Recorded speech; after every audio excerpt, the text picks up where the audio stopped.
Hi Hong Kong. So unfortunately I cannot be with you to enjoy the dinner. I'm in Chablis at the moment, and we have a bit of work with the vineyard, with everything. So vineyard bottling and everything like that. So next time Michael is preparing something, I will come and try to enjoy the dinner with you. So to explain you who I am, who's the house. So I was not born and raised to be a wine producer. Born in Montreal, Canada, and didn't like wine, didn't like school, and school didn't like me. So ended up traveling, and in my travels started working into the wine industry. So Australia, South Africa, and a few places in South America. Ended up in Burgundy, which was my dream. The dream came true, so in 2000, came for harvest. Finally, 25 years later, I'm still here. Beyond my dream, having my name on the label. So we buy grapes and we transform everything. We harvest ourselves. We produce 31 cuvées. Which a few you will be able to taste in 2022, so you'll be able to compare the different terroirs, the mosaic of subsoil that we have in Chablis, which everything is from clay and limestone, and from the different place where we have clay and limestone and exposition, the wine tastes differently.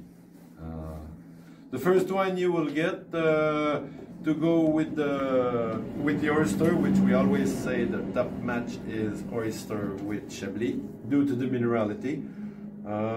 So the Gilardo oyster will be with terroir de Fier. Terroir de Fier is basically touching Montet Tonnerre, so we're on a block of limestone facing west.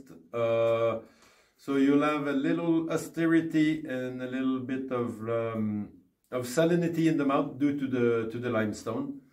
That will match perfectly with the fatness of the Gilardo oyster, as the way they finish them in fresh water.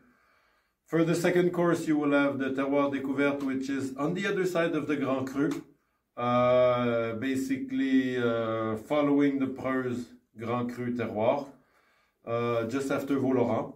North-facing hill, so it's more later ripening, a little bit fatness, more fruit-driven, due to a little bit more topsoil, and that will go with the fatness of a shrimp that is uncooked to go along with it. So hopefully you enjoy, and wish I would be with you tasting it.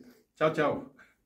Now that you have been eating and drinking a little bit, you'll be either a lot more attentive or completely the opposite. Maybe not attentive at all, so I can say anything, but I'll try to be interesting, because you guys have probably a plate in front of you.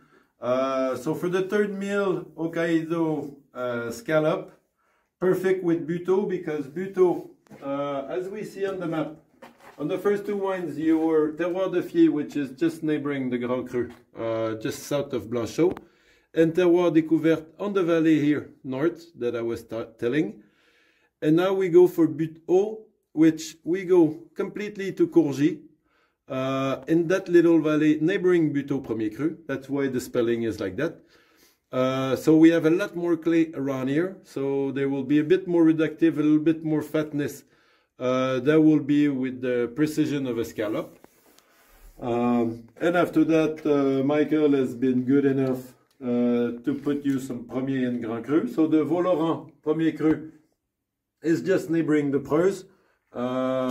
A little bit like the Terroir Découverte, but you'll have a lot more density due to the terroir that is a bit more complex and more west-facing hill. So a different type of maturity.